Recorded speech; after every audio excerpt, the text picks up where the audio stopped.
بە هاوکاری دەستگای مرۆیی مام ئەو دەستگایی کە لە هەموو شوێنەکان لە هەموو بوارەکان لە ماوەیەکی کورت لە دامەزاندنیدا خزمەتی گەورەی بە هەموو چنی توێژەکانی خەڵکی تێکۆشەری کوردستان کردووە لە ڕوبەڕووبوونەوەی کۆڕۆنا ڤایرۆس لە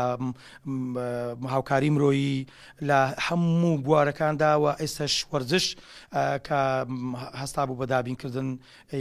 کۆمەڵک لەو کەلوپەلانەی کە بۆ وەرزشوانان پێویستە بەتایبەت تیپە ملیەکان وەکو چۆن کاگنزار و ئەوانیش هاوکاریان بوون بۆی کە خولەکەیان بەڕێوە بڕوە. ئێمە خولێکی تۆپی پێی لە نایابەکانمان کردوێتەوە بۆ سەرجەم تیپەکانی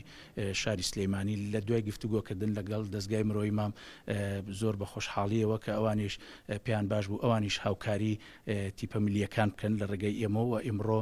کۆمەڵێک پێداویستی وەرزشیان ئامادە کرد بوو و بە ئامادەبوونی هەرێک لە بەڕێزان کاگارم قادر خەبات لێپرساوی بۆردی وەرزشی و هەروەها بەڕێزان کاک سالار جێگری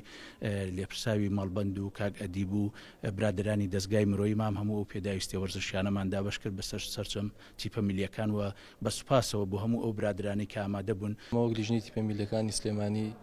ئەم ساڵ 2 خولمان کردوەوە لە مانگی یەکا لە سەرەتای دەست بەکاربوونمان ئێمە خولێکی یاریگای بچووکمان کردەوە سوپاسمان بۆ بەڕێوەبەرایەتی وەرزش و لیژنەی وەرزشی مەڵبەند و بەڕێز کاگەرە شەورامی کە لەوە هاوکارمان بووە ساڵش بۆ یاریگای گەورە خولمان کردوەوە بۆ تیپە پلەیەکەکان و تیپە پلە نایابەکان. تیپە پلەیەکان 22 تیپن لە یاریگەی بابان بەڕێوەچێت نایابەکان 20 تیپن لە یاریگەی چیا بەڕێوەچێ. سوپاسی دەستگای مرۆیی مامەکەین لە ڕێگەی بەڕێوەبەرایەتی لاوانی سلێمانیەوە لە ڕێگەی لیژنەی وەرزشی مەڵبەند و هاوکاریان کردین بۆ پێداویستی سێت و تۆپ بۆ تیپە پلە نایابەکان.